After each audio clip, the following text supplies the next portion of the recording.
Yeah, direct misfire, talking many war games. Bensome and Spoon are taking aim. Comment, like, and subscribe today, keeping you notified and up to date. Hi peeps, welcome to another direct Misfire Missive, and tonight is the Convic wrap-up. Tonight I have with me, as always, my trusty co-host Bensome. Hello. And we have a special guest, the one, the only, Matthew Sellick. How's it going? Howdy. Hello. Is there any other Matthew Sellicks that you know of? No, not that I'm aware of. Okay, alright. So perhaps you are the one and only. I could be. Let's just say yes. Okay. Alright, how about we just get into it? Yes. So what was Convic? It was a 2-day event held in Springvale, Melbourne, Kings of War. And it was a 7-game tournament, and the games escalated in points. We all attended, and we're just going to give you a bit of a rundown on what we thought and how we went. Do you want to start us off? The first day was the first 2 games 1,000 points. What did you end up taking? I took my abyssals. I don't have my list in front of me, so maybe someone else can start. Sellick, yourself? All right. So for me, I ran the ogres.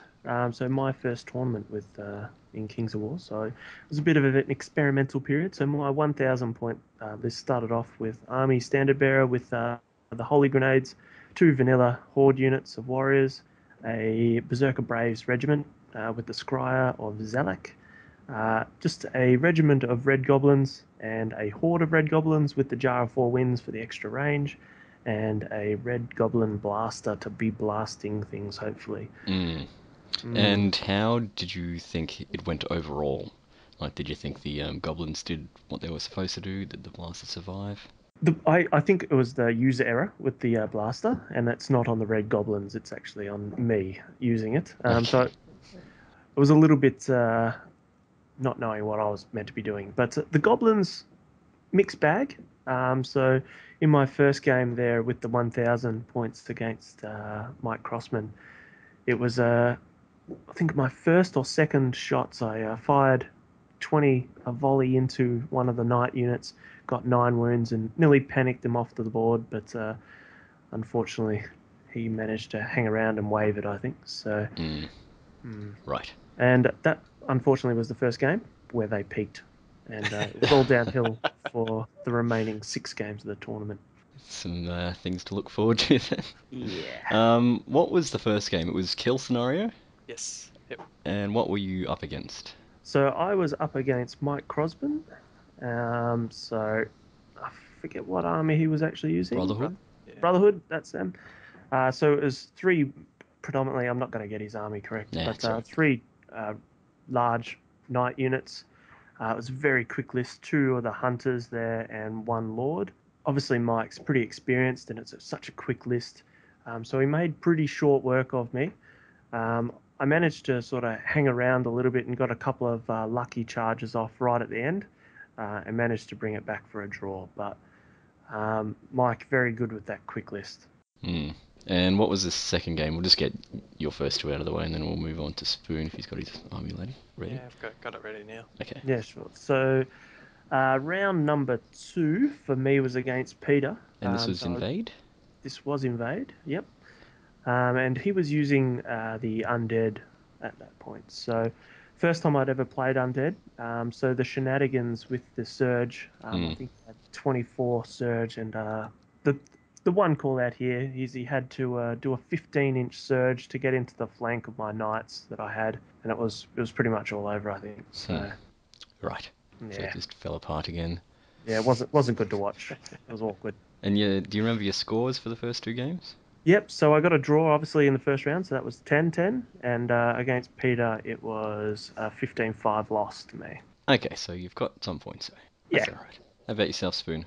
Now that I have my list in front of me, I can go over game 1 and 2. So I took Forces of the Abyss for this tournament, and I had a unit of a regiment of flame bearers with Jar of the 4 Winds. I had a troop of gargoyles, a horde of lower abyssals, naked. I had an abyssal champion on a horsey with lightning bolt 5. I had an Efreet with Brew of Haste because I had 15 extra points. and I took some allies. I took a horde of Night Stalker Fiends. Mm-hmm. If I remember correctly, those fiends kind of stuck throughout all 7 games, like all 3 army lists. Yeah, not a lot of my army list changed, even when I got to 2,000 points. I tried to keep the same units in, so I didn't have to paint as much. Right. Okay, so how'd your first game go? Game 1 went really well, which is something strange for me. I played Stax and his dwarves, Mm. and being kill and him not having a lot of shooting, which is also weird coming from dwarves. Mm. He had 5 regiments, the Crushing 2 guys. Shield breakers. Crushing 2, Crushing 1, whatever they are. Yeah, shield breakers. And 2 greater earth elementals. Yep. And he had to trundle down the field, and I just shot him apart pretty much. So that one ended in an 18-2. And then I played Ben. Yes. I played you again. And how did that go? Horribly.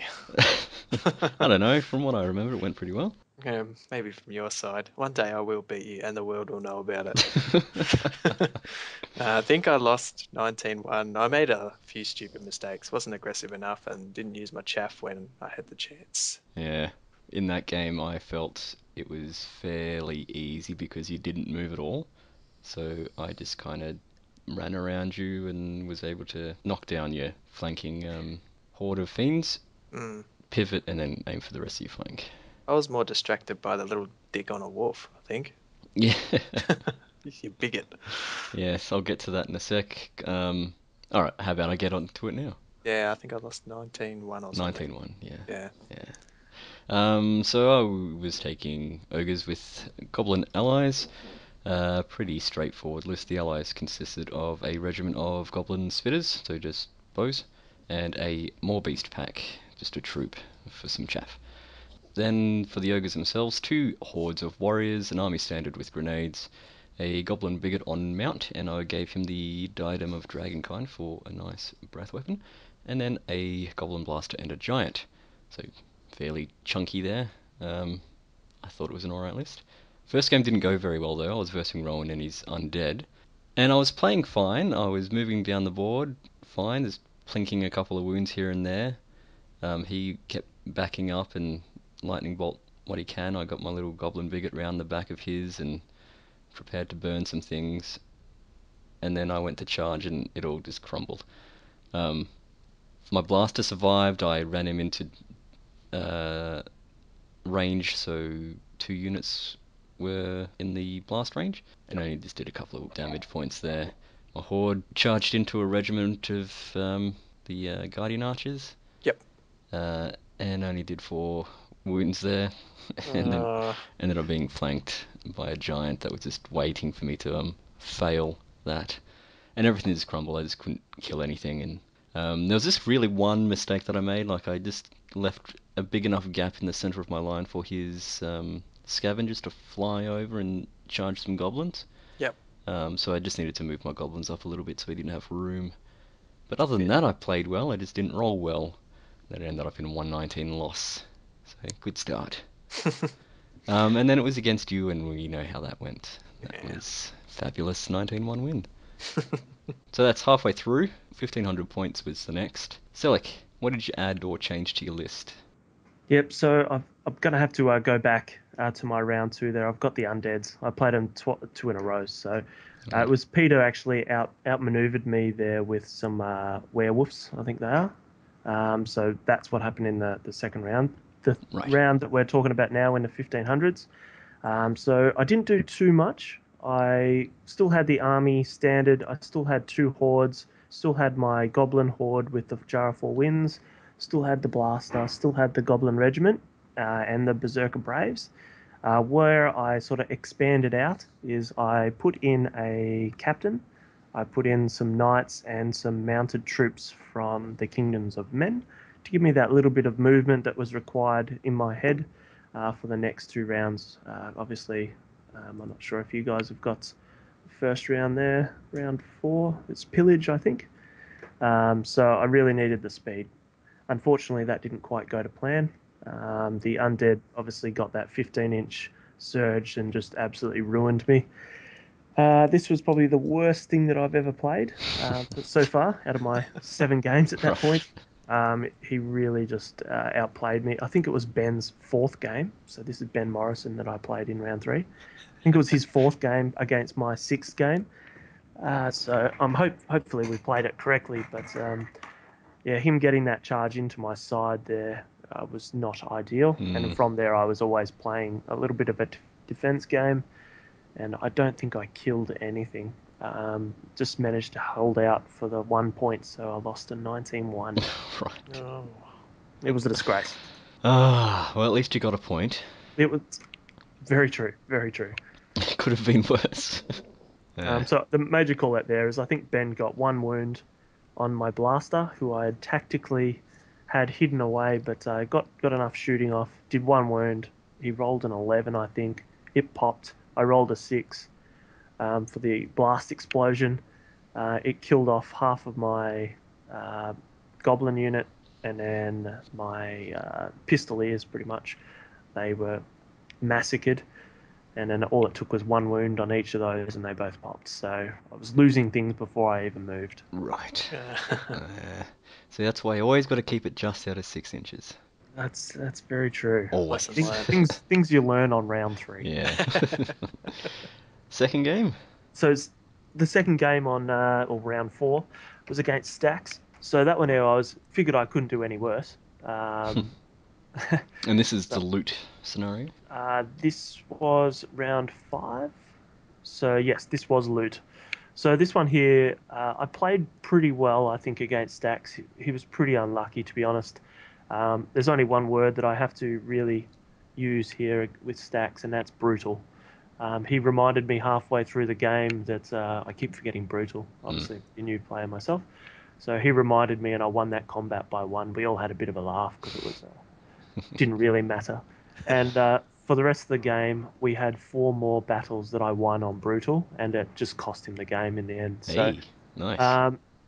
Brutal for the win there. I wouldn't say that I outplayed him at all by any stretch of the imagination. I got a couple of nice rolls of the dice in really critical times, and then I got the 3 tokens to his 2, I think. So that worked out quite well, particularly around my characters being the ogre characters could actually claim the tokens, and that's how I ended up getting the 15-5 win. Good job. On the board. Yeah. Spoon. Okay, so jumping up to 1500, a lot of my 1,000-point army stayed in my force. I don't think a lot changed, actually. So Flamebearers, Regiment Jar of the Four Winds, the Gargoyles stayed. The Lower Abyssals, the Horde stayed, but I added Brew of Strength. The Tortured Souls Horde come in, and then I had 2 troops of Hellhounds. The Abyssal Champion on the Horsey stayed the same with the Lightning. The Ifrit with Brew of Haste stayed in, and the Night Stalker Horde, the Fiends, also stayed. So I didn't add a whole lot to my list. Game 3, I played Andrew Goodman and his Abyssal Dwarves. What was the 3rd game? Pillage, was it? Pillage, yeah. Pillage. No, that was Dominate, sorry. Dominate. Okay. I did get beaten quite well in this game. There was one turn where he took off 3 units in a turn, and I'm like, oh, wow, okay. There goes any chance of getting any points whatsoever. Not with that attitude. No. A couple of mistakes made, but we'll get past that, I think. Right. Just... I'd rather not remember it. There were... Like, Andrew forgot to roll his yellow ballad on his Slave Hawks, which, whether it made a difference or not to where they charged, I don't know, it could have changed a couple of things. And there was a couple of combats I thought, I've got a chance of surviving here. The big one that mattered was the unit of Grotesques, and I think it might have actually been his Slave Hawks charged my Lower Abyssal Horde. Ouch. And I thought I'd survived the combat by 1, and then he said brutal, and then It was a round of brutal. Yeah, that was it. And I thought, well, because I had the Slave Orcs on a really reasonably high number for their damage taken. So if I had been able to countercharge, I would have got them, I reckon. Right.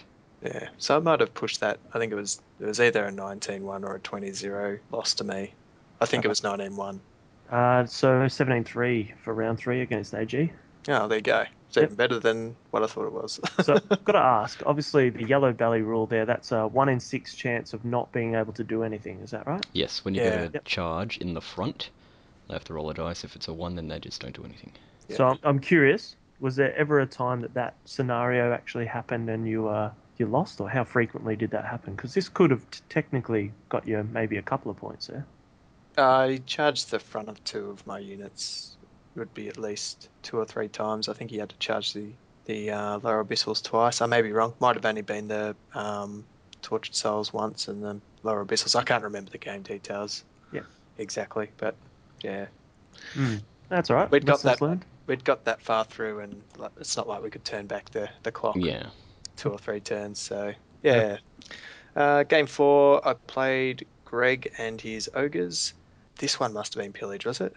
Have to be. I remember having to stand on. It's a whole bunch of tokens. Yeah, this one was It pillage. was pillared, so it was on a 4x5 base. This one. Yeah. So this one was really interesting because I had Greg running around and he had no idea what to do. My hounds were chasing around his little lone mage character at the back of the board. A warlock. Yeah.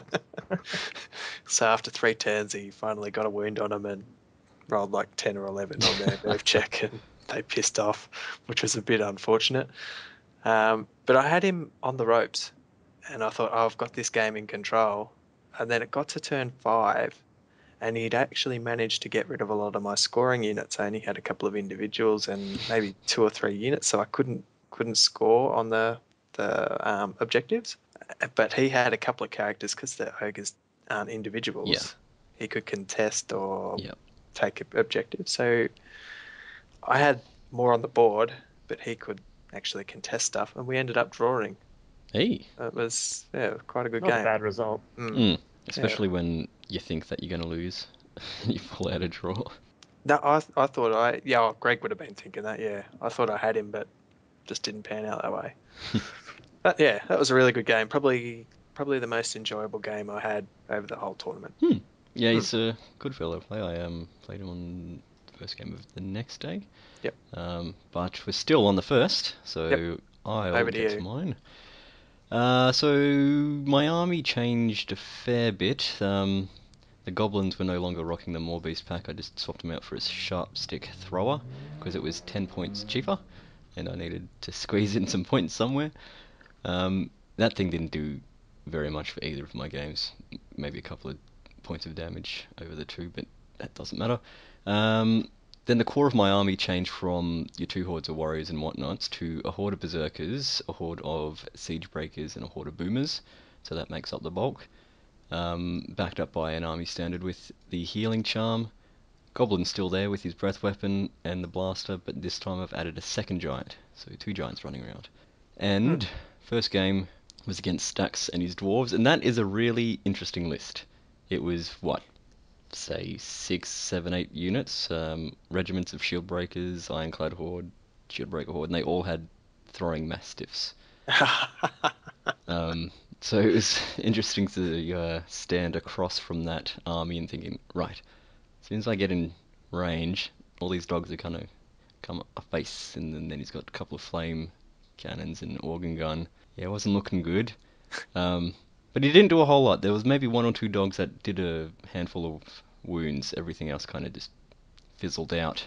Yep. Boomers went straight away. They got shot up and didn't really get much time to do anything. My blaster got charged, I think, and survived, just on a waiver. Or could have been shot and then just sat on a waiver. Yep. And then I was able to get that in and blow something up. So that was good. And the center just kind of sat around the domination point thinking, alright, I'm just going to try to take out a couple of things that can't get to me. And I felt like it was going downhill. My 2 giants didn't break things on the first turn, and it was looking pretty poor. And then a turn 7 came around, and I was able to route a couple of units and sit in the middle, and he brought in whatever he had left, and it ended up being a draw. Yeah. So I thought I was going to lose, and then I didn't. Which is good. I was happy with the draw. Yeah, interesting game with all these dogs. It makes it quite a different dynamic because it's just a one shot. They went to town on me when I played Stacks. So there was one time that he just kept rolling, hit with 2 and wounded with 2, and then he just kept going. Ended up doing 8 wounds with it. With a 10.0. Oh, it was ridiculous. He's just looking at me, making eye contact with his weird little smile as he's like, "It's up to 8, Matt. It's up to 8." That makes it even worse. Second game of the day, I was versing AG and his Abyssal Dwarves. I felt fairly confident just because I've played the Dwarves a fair bit and know how they work. So just getting down to the gist of it, I was able to take out his Mortar, which sounded like it was doing a lot of bad things in other people's games. Oh, yeah, killed me. Yeah, little Goblin on the Wolf was able to take care of that, and the Gargoyles. Most of his line came to me. I just sat and waited for him. Took out Shield Breakers in a combo charge. Siege Breakers in a combo charge, and then I kind of had to faff about and deny flanks where I could. Boomers did great, shooting a whole bunch of things. Took a charge from the Orcs and was able to hold, and then charge back and smash things about. And then in the end, all he had was his characters, those weapon teams, and the grotesques. And I had 5 or 6 things that could contest the markers. Yep. So last turn I took as much as I could, and then he spent the next 5 or 10 minutes just thinking about how he could try and bring it back to a draw, but he just didn't have enough things or things in range, giving me the win. Before we go any further, I do remember my game against Andrew as well. There was one unit of grotesques that I just could not kill. I reckon I did enough wounds to kill it 3 times over. Defense 5 regen's pretty good. Yeah, and I missed wavering it 2 rounds in a row by 1 point, and then failed to rout it just before my Night Stalker unit died. So sounds great. Sounds like my usual game. But that's the end of day 1. I was sitting on 2 wins, a loss, and a draw. Sounds like I was doing a lot better than both you fellas. Yeah. And it was what, 4:30, 5 o'clock when the day came to a close? Yeah. They were smaller point games, so they shouldn't take that long to do. Yeah. Yeah, so 4 games. We pushed through them pretty quick. We even had an hour lunch break at this stage, so and still managed to finish by, I think it was 20 past 4. So it was pretty quick.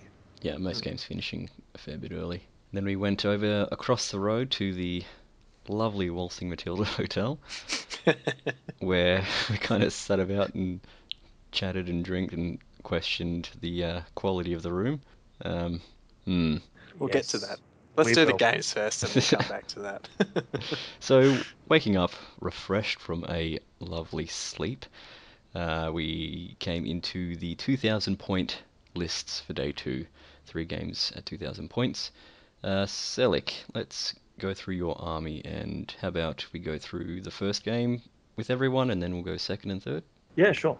All right. So just pretty much my army, if you think back to exactly how it was in the 1500, I've dropped the Pistoliers, kept the Knights.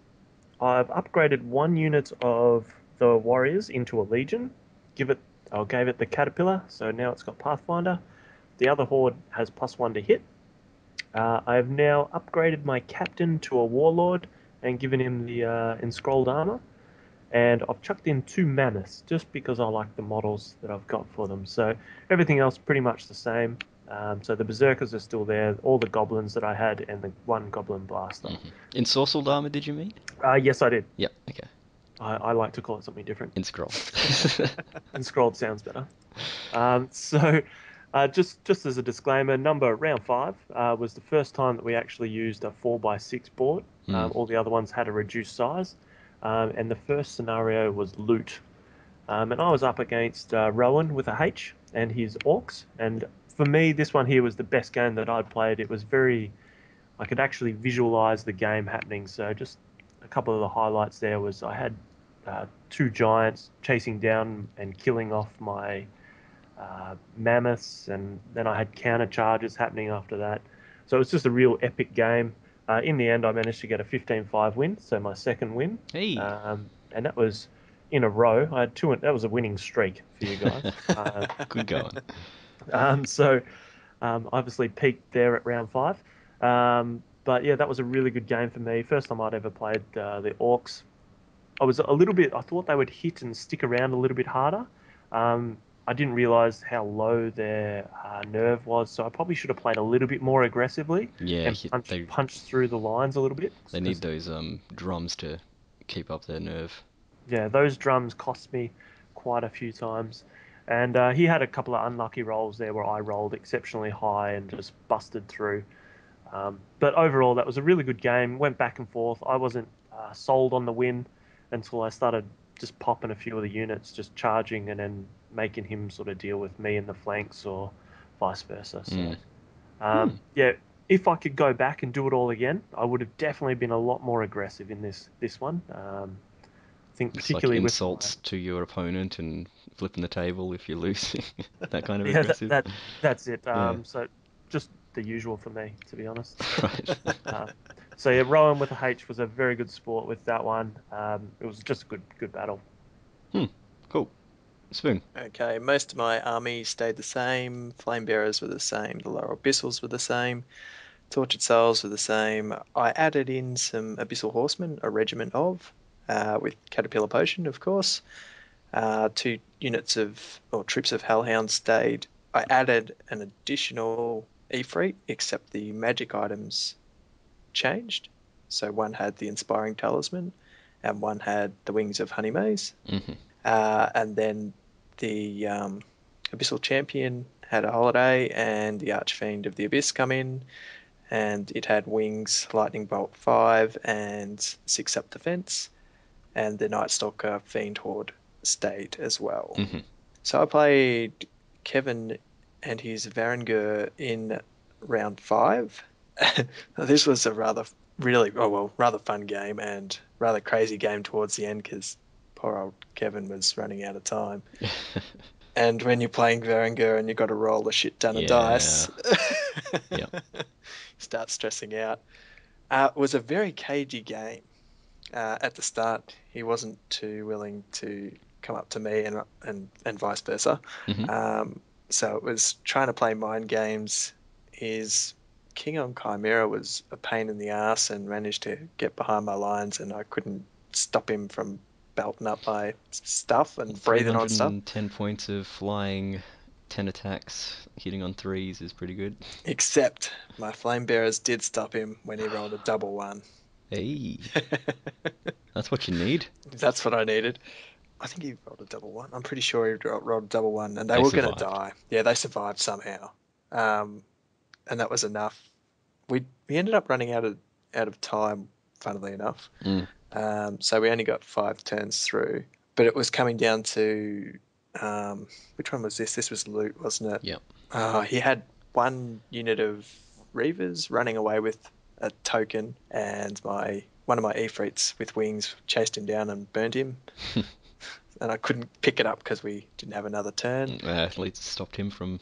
Yeah, he didn't score that one. The middle one, I thought on the last turn, my Archfiend will just jump on that one and protect it, and so he did. And the last one, I think he might have picked up. I'm not sure. I can't remember. It was on the right. Your big horde that had the token and then they got smashed. Yeah. Yep.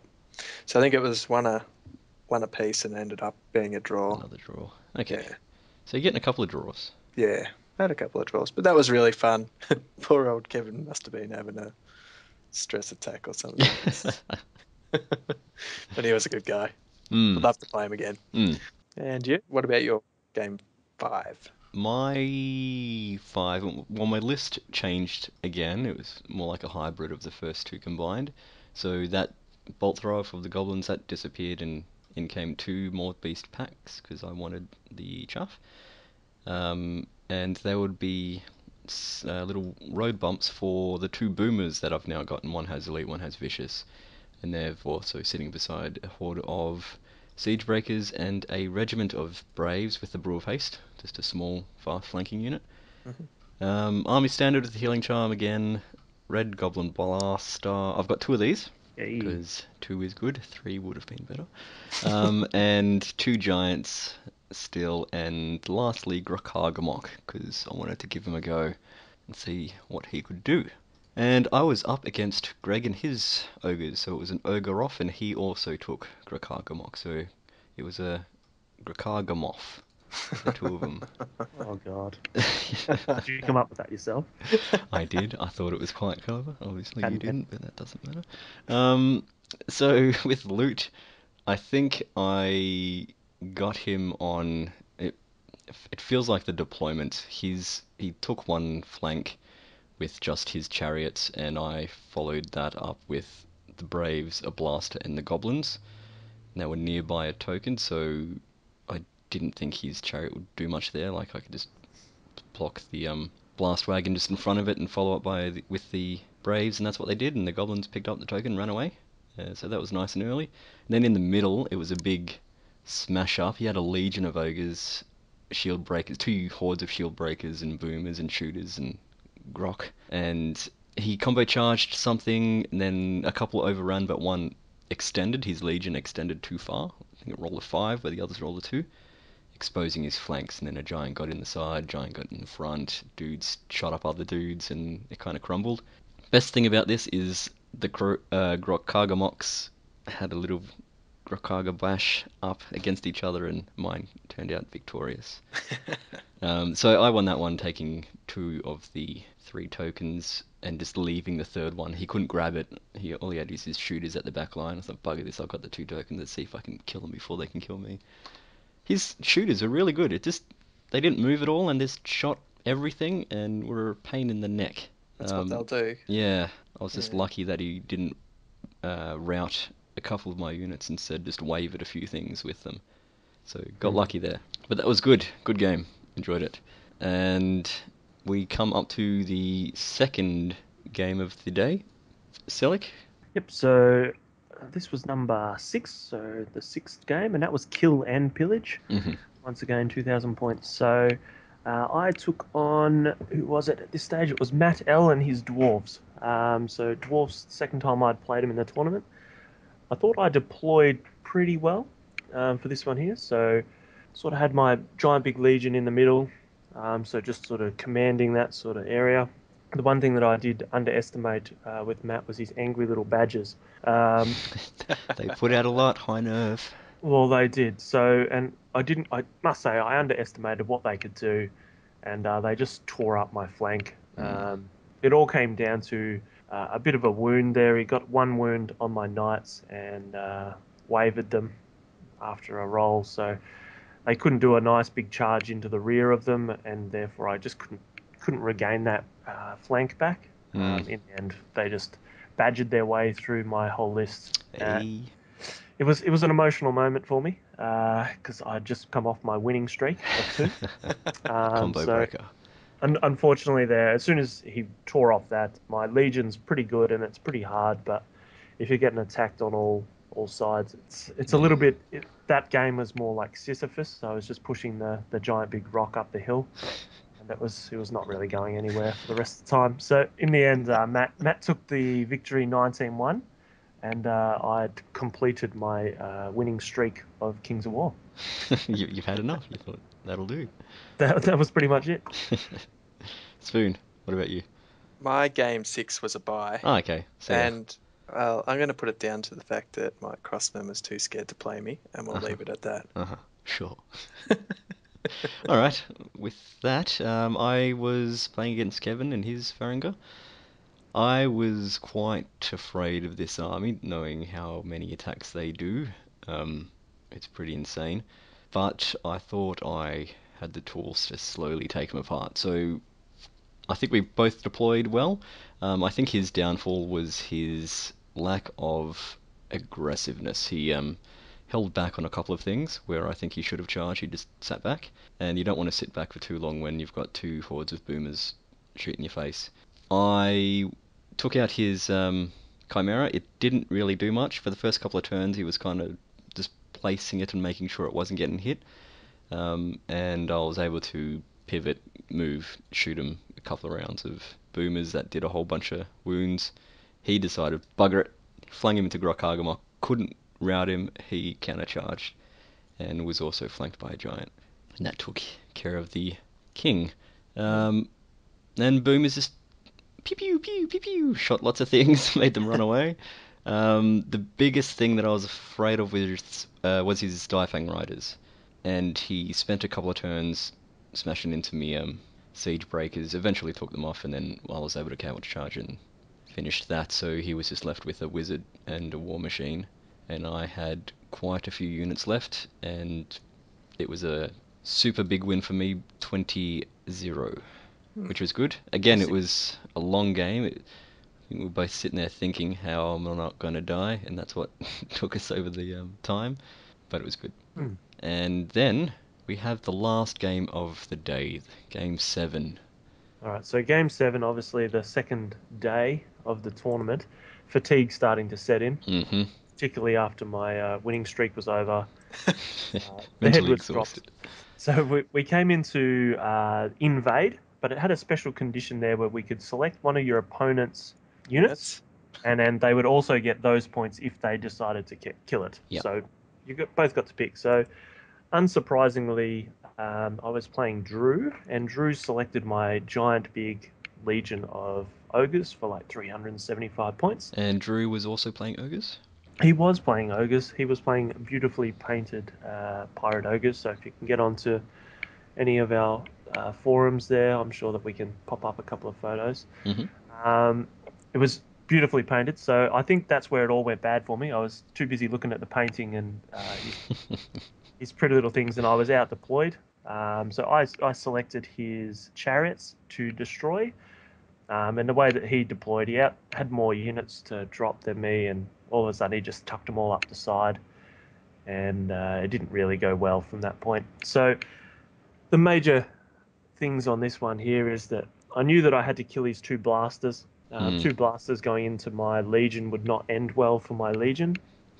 So I had my giant big horde of archers and my regiment of archers lining up, took 60 shots over 2 turns and did 1 wound. So I'm a bit of a chance here, and then I only managed to waver it.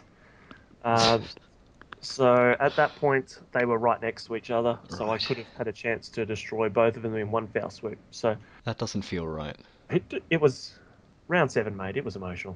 The first one went in and rolled, I think, about a 8 or 9, took off a whole heap of wounds there. And I'm like, all right, no worries. I'll have the second round of shooting at the weakened one. It's already taken a wound, and then I didn't do a wound in that second round. So, what are you doing? Not rolling dice well. No, obviously, yeah. So the second one went in there, and it did a very similar amount of wounds. So I think I was on, from the top of my head, like 14 wounds or something in the first, in conjunction with a bit of shooting. So I was pretty much toasted before it even began. So I thought, you know what, I'm going to lose this unit. I'm going to take out some siege breakers, I think it was, in the flank. So charged that unit into the flank. I think it's got like 36 attacks. So just absolutely destroyed this unit. Would have won the combat. Did a ridiculous amount of wounds. So we just went snake eyes at no worries. And just the salt came out. The wound was open. It's just spraying in there, mate, as he snake eyes. And I get the next siege breaker unit into the flank of that unit. So I built my whole plan around, I'll get in there and I'll overrun with this unit. I'll redirect that one. So if he is going to take out my big unit for the extra points, then I'm going to get that unit, sort of a little bit of dominoes. It didn't go well. As soon as I got that snake eyes, it was game over. It's not great. The only blessing there is that I managed to sort of tie up a couple other units there, and I managed to pull it back to a 16-4 loss, purely on my models that I had on his side of the board. So it was a good game. He out-deployed me. I got unlucky, but that's dice, isn't it? Math hammer doesn't work. No, it does not. Oh well. At least 4 points was something. It's better than what I did. Spoon, how did you go? My last game, I played Peter and his undead. This was another really cagey game. We had a bit of a standoff between werewolves and horsies on one side of the board, and it was the slow-moving revenants versus my hellhounds and whatnot on the other side of the board, and no one was too game to move into combat very quickly. I think I picked his Revenant Knights or Revenant Cavalry, and he picked my Lower Abyssal Horde for the extra points. There's a couple of key moments in the game. He had a unit, was it Regiment of Wraith, and I think it might have been his Vampire on a Dragon that charged the Lower Abyssals but didn't do enough damage. And then I started countercharging and taking stuff out. I've never been able to shoot 40 shots from 2 Efreet into something, and I did it several times And in that this made game. you feel good? And it made me feel amazing.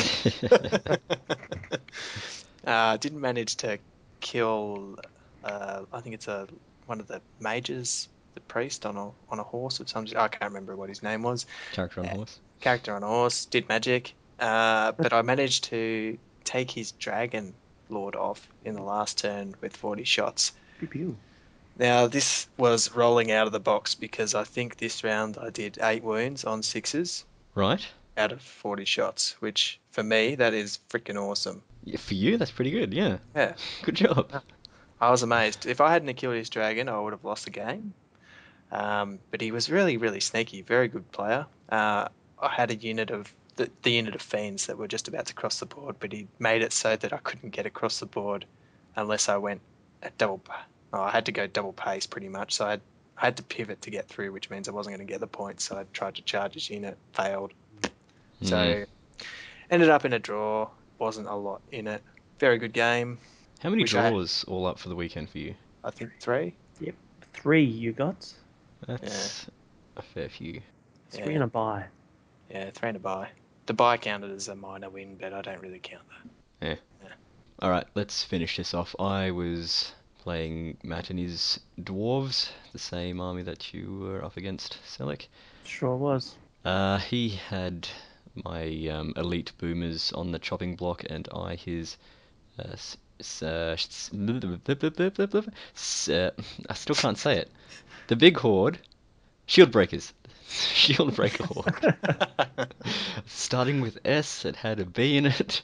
I just figured it was a nice big target with fairly average defense. I could take it out. Well, this didn't go very well for me.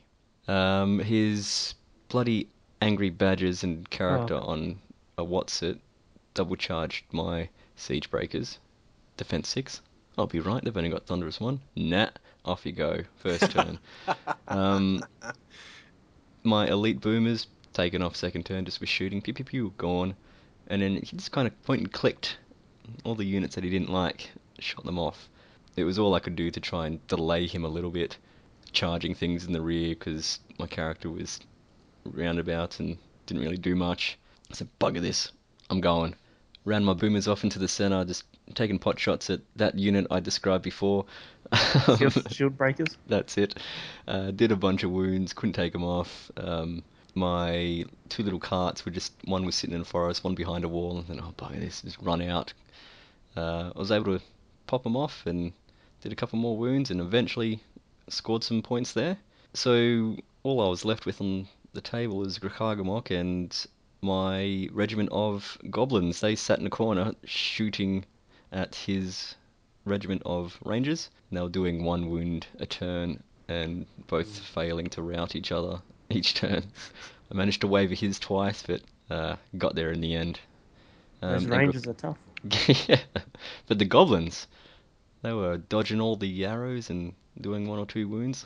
I think they did alright. And Grakagamok just did the gauntlet.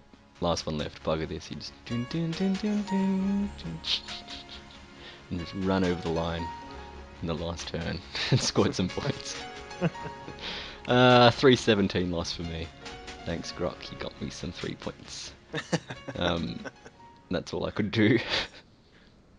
It was a very difficult game and I couldn't think and I just wanted it to end. But it was fun. Matt's list was very rounded, so it was very hard to take some of his stuff off. So when I did manage to get a couple of points against him, I got 1 point. I killed off that shield breakers unit there in round 6. That was all because he snake eyes, or he snake eyes me, and so he didn't break me, and then I managed to counter charge But yeah, Unlucky for him. He got unlucky. I got the 1 point. Huzzah! Matt and I were playing in. We were tied for third spot, I believe, or it might have been fourth spot. So whoever won this was going to podium. Yeah. Yep. And then I lost. So did we want to go through the top 4, perhaps? Sure. Have you got the list? Because I don't. I sure do. So Good. we could call a little bit of shenanigans here, but the Hacks. tournament organizer, AG, there, Andrew Goodman, managed to take out first place, even with a bye. Played well from all of my understandings, but has a pretty strong list. Matt L, obviously the one that Ben and I just played in the last 2 rounds, managed to, with that win, push himself up into second. Ben Morrison there, who played myself, came through with third, and Rowan with a W managed to come in with fourth. And our very own Ben came fifth. So Lost that was, by 2 points. You lost by 2 points, so Missed that 99 first points. Nearly got into the first loser. Yeah. But and then Spoon down at 7th, and then we sort of tracked down the list. Need a Sherpa to get down there, but 11th place I came in. It was pretty disappointing. Not last. Not last. Not last. So yeah, Silver that was, lining. Yeah, that's it. That's all I've got. So, thoughts on the tournament itself in terms of the pack, how it was run. What could we do or suggest to improve it? Let's have a quick chat about the players pack before we put in suggestions. Yep. Because there was a couple of restrictions in the players pack. So for each different army size, you were restricted in the amount of flyer units you could take, and point limit. There was a point limit on the size of units, wasn't there? That was it? So the 1,000-point games, you can only have one flyer, and no unit over 200 points. Allies also in all of the games can't take artifacts. Yeah, they were doing it was a slightly different Clash of Kings pack, I think, Yeah. or what was out at the point the players pack was released. Yeah. 1,500 points, no unit was over 250, and 2 flyers, and 2,000 points was 3 flyers, and took whatever you want. Yeah. I didn't mind. I could see what Andrew was trying to do with the points restrictions and the flyers, so that no dicky lists were put in. I think that was a good decision there, because I didn't want to have to face really large units early with 1,000 and 1,500 points, just because they could dominate so well. Just thinking Soul Reaver Cavalry. Yeah, I didn't mind the points limit thing. The flyers, I think, was a bit of an overreaction. Oh, the other restriction... Oh, no, it wasn't a restriction, because the flyers are just disordered when they're hit. Yeah, that was part of the Clash of Kings thing. I didn't mind the points limit. I did think it was an advantage to some armies and a disadvantage to others. Yeah, I tend to agree with all that. There was obviously some lists that you could even just look at and go, wow, that's a strong 1,000 point list. Where at least when we get up to the 2,000 points, it seemed to sort of balance out. You'd sort of have like a giant big legion here or there, and it sort of balanced out. But in the 1,000 points, you could just by reading a list, you could go, wow, that's a nasty 1,000 points. My example, I think I brought up too, was like Ratkin or Goblins, for example. The Ratkin had 2 or 3 units they couldn't take at 1,000 points, and Goblins had 0 units. So they could take anything they wanted at 1,000 points. Yeah. So what's so bad about that? Well, you look at other armies, like your elite armies, Varangur, for example, and you're cutting out a lot of their units because they're over the 200 point. So you just got to go regiments and troops. Yeah, but I think even your regiment version of your Sons of Korgan are over 200 points. Well, they're a very good unit. So I didn't really like the point restriction. I didn't think it was needed. I thought the point restriction was fine. I really liked it. I think, yes, some armies mean that you can't take as much things, but that's because they're good. So if you're worried about having a army that's varied, then you might not be able to do it. But I don't think that's a bad thing. Just having a look here, the Sons of Korgan troop, which is melee 3, defense 5, 15 attack, store 14 nerf, is 155 points, so they could still take them. You could take a troop, not a regiment, though. Yeah, and a troop's still good. I think they're slightly higher nerf, but yeah. Anyway, the flyers was the other thing. This was worse than the point limit, in my opinion, because I got to a point where I had to pick fighter unit over chaff. So I ended up having to take the hounds, which I quite liked using, but if I had, I mean, that's 50 odd points. I could have spent elsewhere if I had been able to take another unit of Gargoyles. gargoyles. Yeah. I also think here it's fine because when you're cutting down the point limits of units, anything that can take more flyers is going to have an easier time because there's not enough stuff that can take care of them. You're not going to have as much breath weapon going on or large amounts of shooting that are able to kind of take a few points off them first off. So even just a whole bunch of gargoyles, you're easily going to get flanks or rears. Yeah, the one thing about the 1,000 point games, if you do start having a lot of flyers, just from my very limited games, as soon as you lost one unit, you were pretty much toasted. Like you would be losing the game, or you're definitely on the back foot. Yeah. And I think the addition of another couple of flyers, once again from my army that doesn't have any, but as soon as you did that, you were already on the back foot. They'd get behind you and then just recharge, and then you're gone. But Yeah, I think they sort of had to take that in. Yeah. Was it the right call? I'm not really sure. I thought I would know by the end of this tournament, but I think with the disordered rule, that was enough. I don't think the flyer restrictions had to come in. I will disagree. All right. What else? Time was fine, plenty of time. I think what was changed on the day that we found out is it wasn't Swiss matchings. It wasn't the best playing the best for each round. It was just everyone knows who they're playing out to try and get players to play different people each time, regardless of how well they're doing. I think that was a mistake. I don't think it matters so much if you end up playing the same person at different points levels because you're versing different army builds. The army's changed, Yeah. In AG's defence there, though, he did ask, and it was the majority that sort of just went, look, I'm just here for 7 games. Yeah, that's right. I don't care who I'm playing or where I play or how I play. And he's just made a call, and that call, I don't disagree with it. I don't agree with it, but I had 7 really fun games, and I don't think I'm going to hold any grudges about the way that allocation was. Well, I think AG got an easy run. Ooh, are you calling shenanigans here? No, but if he played me a couple of times, I think he wouldn't be on top spot. Well, That's all I'm saying. He did play Spoon and yourself. Yeah, and I beat him and he beat Spoon. You were the only one that beat him. Was I? I think so. Yeah, because he had a bye, which was just a minor loss. I think all his wins were pretty good, weren't they, from memory? Yeah, 17-3, 16-4, 17-3 against you, Spoony. Then a 15-5 against the young Ben R.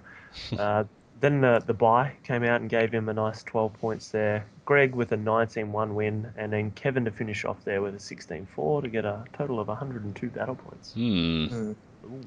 I'm just saying. He played some chumps. I don't know. There's a lot of highlights throughout the tournament, though. For me, anyway. A lot of new faces, which means the community is slowly growing. And we've only been to MiteCon, so our tournament experience maybe not quite as big as some of the others, I guess. There hasn't been a whole heap in Victoria. No, that hasn't really, which is a shame. Yeah. We're a developing area. But that was good. Everything was pretty laid back. It wasn't super Lots serious. of room, nice and quiet. Yeah. Certainly. Cheap beer. Oh, yeah, it was Bloody very hell, cheap beer. $4 a beer? Jeez. Yeah, that's been a long time since I paid that much for a beer. Yeah. It was beautiful. The terrain was good. Some of it, other than some of the walls that were just taking up half the board. Look, It wasn't so bad in 6x4. Yeah, 4x4. 4x4 and 4x5. It was a bit of a pain in the ass. But having the maps there next to each board, which kind of showed That the was terrain great. was I good like as well. that. Yeah, so when things got mucked about, you can easily put it back. Fix it. Yep. Yeah. But if I could change anything about the terrain, it would be still have those walls. I think the actual terrain, as you said there, Spoonie, was great. But having it dead in the middle of one deployment zone, really just that whoever got that side just had to halve their units, and it worked okay for some.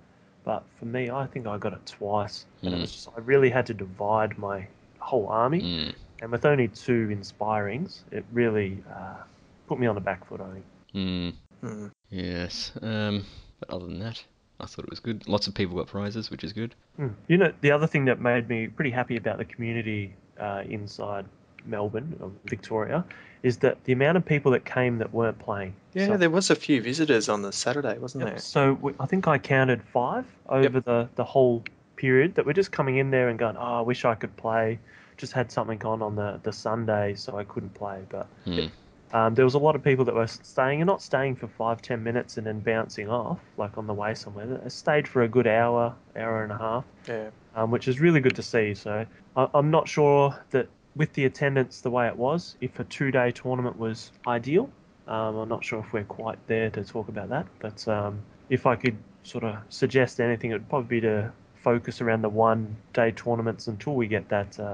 The big crowds coming. Still we start selling out the 20s and the 30 player events, and then that's when we can start doing a nice big Convic, the way that we used to remember it with Warhammer Fantasy Battles. Yes, agreed. 1 day's for the time being until there's more people attending. But other than that, I thought it was an enjoyable event. One big letdown was the hotel. Ah, yes. I mean, convenient that it was across the road, but yeah. Do we have to take it back just a little bit? I'm going to take it back a little bit if no one else does. I've just pulled out the Convic Player Pack 2016. I've siphoned down to the schedule there, and there's a note that the club will be open until 10 p.m. for social games, Kings of War or otherwise. Now, I'm going to throw over to Spoonie here and just ask him, at what point did we go over and commence drinking at the Waltz in Matilda Hotel? About 4:30. That's correct. So the issue I had here is that I'm a bit of a serial person that's come to Convics over since I think 2007 or 2008, and the one big selling point is the Saturday night shenanigans that happen. Yes, I totally agree. Yep. So yeah, I won't go into it too much. I'll probably leave that for Spoon. I know he's very passionate. It feels like there's a rant coming on. Oh, not so much a rant. I think this is one of my lowlights, and because there was no Saturday night do, it didn't have to be much. Playing board games, having a few drinks, talking rubbish for a couple of hours would have been awesome. The lowlight for me, because I packed half my freaking house, because I packed board games and stuff to do a podcast, and what else did I pack? Can't remember, but I'd packed half my house to do stuff on the Saturday night, and then there was just nothing. And then you had your keys locked into the club? Yeah, because they shut the club room early. I thought, no, I'll just leave my keys in here. And yeah, it just made me feel a bit flat. Yeah. Yeah, I think from my point of view, it wasn't the fact that it sort of shut early. It was just not knowing that it was going to shut early. I'm sure that if we had known that it wasn't going to be the usual Convic where everyone sort of kicks on until about 9 o'clock playing board games and playing a few dice games, and there's normally that challenge out there of whatever game you're playing, and then we all sort of, after about 400 beers, we go back over the road to the hotel and we have another 400 there, and then we all slowly wander and crawl to our hotel. That's the normal event. I understand that there's only like 14 competitors, and I understand that everyone's sort of getting on a little bit, but it just wasn't there for me, and we probably would have gone home as well. Yeah. Wouldn't have wasted the money on accommodation. No. Yeah. So can anyone just do a couple of highlights of the hotel room? Well, when you first open the door and find out where the light switch is, you're greeted with some nice, roughly rendered roof with some artistic carvings of unusual names and symbols scratched in the top.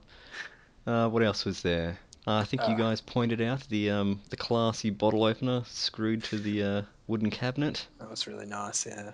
I think the best one was one that Sellick pointed out. Yes, so there was a TV that was bolted on to the wall, and the frame that was bolted onto the wall had a padlock holding it there. So I'm not really sure the background of Springvale, but it was not ideal. I'm pretty sure that nothing's changed since 2007 that I mentioned it last time I was there. So the cigarette butts on the outside, it wasn't really postcard stuff. No, well, we did have a nice 2-story view of the car park and surrounds, with a nice safe gap in that the floor between the floor and the fence. Just enough for a toddler to go down. That's it. Not only did we have that, we had some nice scenic sounds at about 4 a.m. Yes, we should. the local wildlife. Ah, And how about those beds? I felt like a kid, a child. I had to scrunch up in my nice little uncomfortable single bed, which gave me a sore back the next day. that's what we need. I sort of expected that. That side of things, and I know we're paying out on the hotel, but it's just the it's so conveniently placed. Yeah. For back in the day when we had I think about 120 people arrive at Convic, and I think that's the way that we're trying to get it in the next couple of years for Kings of War. And it will still be the place to go as soon as we get that sort of Saturday night culture back. And I'm looking forward to it, to be honest. I think the next big tournament that we're looking forward to is CanCon, unless there's any others that you can think of. Big? Don't think so. Because this year it pulled in a fair number. So Yeah, over I'm 40. hoping to go to the next one. I've pretty much told Emma it's happening, so... Just got to wait for the confirmation and the pack to come out before I'm locking it in, just in case it doesn't run. Yep. Yeah, and I think Axe Master's going to run this year, so I think that's going to be a one-day tournament from the top of my head. And I'm thinking that it will probably get a lot of the guys that have previously played, probably all of the people that played in this tournament here, Convic. So I'm hoping for about 25 to 30 plus. I think everyone's pretty keen. There's another MiteCon, I think it's in September, is it? Or is it August 20th. August. And hopefully we'll run one before the end of the year with any luck at House of War. Give it a go. Yeah, just a one-day event. Yeah. But more details to come after we've actually Talked about it. Yeah. Yes. I've got one more ley light, big ley light. I wish that the terrain was multi-leveled. I'm How a do you bit mean? over to height 2 hills and height 4 buildings. Okay, so more things to think about, like forests 3 and 4 and 1 and 2 height hills and whatnot. Just put a piece of paper or mark it, like if AG had got a texter and marked 3, 2, 1 on 4, 3, 2, 1 on each piece of terrain. I think it does the same thing. Yeah. Especially if he just laminates those map charts and you can write on it and rub it out. Change it for the next one. Yeah, that would be good. Yeah, it just adds that extra element, doesn't it? Yeah. There's a few times that you could see that there was one big giant unit that was just bossing around, hiding behind everything. And it would be good to have at least a vantage point to get up on. And did anyone else, like I didn't play on all of the tables, did anyone have a hill in a deployment zone at all? Had it close to, but I don't think I had it in. Don't think I had one in either. Because I remember first turn moving up onto it for sight. Yeah, I think for some of those ones that we had, like the giant big wall in the middle that sort of separated the units, it would have been good to have at least some benefit to having that side. I felt very much handicapped for myself. But we had a hill over there. You can say, oh, no worries, at least I've got a hill. Something to balance it out. But, yeah, well, I certainly made use of the static height 2 hills against some of those shooting armies, just hiding behind until I was able to jump out. Yep. But yeah, having some variation would be good. Yeah. Alright, so I guess that's all we've got to say on Convic. Can I just one more thing? One more thing. Thanks AG for running it. I know it's not easy, particularly starting out. We weren't really sure what to expect, and I think AG is still in that boat as well. And he's only coming back, I think it's from a 6-year hiatus as well. So I do really appreciate them and the club and the Bowls Club and everyone else that's helped out to make that possible. Yes, I think he did well, and I do like that he was able to split up a lot of the prizes and gave more contestants prizes, even if they were a little small. It's still good to walk away with something. Yep. And it was run fairly smooth as well. Yep. Yeah, definitely. Okay, so before we go, how about hobby? Is anyone doing any hobby? Not a whole heap. Just finishing off my last couple of Abyss units and then moving on. What have you got left? Finish off the Tortured Souls, a couple of Imp units that I've nearly finished, a couple of characters and 2 monsters. Okay, so you've still got a bit. Yeah, still got a bit, but most of it started, so I should have it all done. Wow. I've had a bit of specialist game fascination as of late, so possibly War Master or Epic. If I move on to Kings of War, it'll be my Empire of Dust. Going back to them. Yep. Right. Thought you would have been sick of them after all the Tomb King love from Why am I 8th? The last 8 years. Yeah. Once it's in the blood, you can't get rid of it. Alright. I just don't want to hear you whinging in 6 months' time. No doubt I will be. Yeah. Hmm. And for me, I'm still in a bit of a planning phase at the moment, Ben. So I'm planning my elf list. So it's going to be a wood elf based theme through the cherry blossom. So it's going to look nice. Oh, yes. And Sounds the other nice. thing there is I'm slowly doing a zombie apocalypse in the 1950s list. So once again, this should look good. So hopefully I'll be starting that over the next couple of months. New job, bit more time. Mm-hmm. So I'm looking forward to really showing that, and I'll be sending out some pictures that you can chuck up as well. So Please do, because how about yourself, Ben? I can't imagine what that would be. Blows my little mind. I am continuing on with my Abyssal Dwarves. I'm kind of over the ogres. I've played them too long. I'll still play them if I need to, but I want to get this Abyssal Dwarf army finished for CanCon, and currently working on the Grotesque unit. So at the moment I've just done the 2 gargoyle units, and the allies are taken care of, but getting into the meat and veg of this. So the character that we all love, the Grotesque Champion, which I use as a filler for the Horde, he is almost done and looking super pretty. So once he's ready to go, I'll take a snap and throw it on the Facey page. Nice. Yeah, but it's good getting back into that army, because I was stuck for months and months. I don't know what scheme I should do the Grotesque. Like, I do a Google search and everyone's running kind of browny red skin. I thought, yeah, it doesn't look right, but I've gone for a charcoal skin colour. Yeah. Some nice dark armour and popping eyes, and I think it looks good. But yeah, they'll be ready soon, and hopefully you'll like them too, because I want that painting price. That's all. But other than that, not doing much hobby. Viv is still overseas, so I've still got a couple of weeks to paint the rest of his Malifaux stuff, and then I don't know what's happening after that. You better get a move on. Yeah. Snap. Alright, I think we'll leave it there, unless you've got anything else to say? No, I think that's it. No. Okay, thanks everyone for listening. Thanks Mr. Matthew Sellick, the one and only. No, thanks for having me. And we'll see you next time.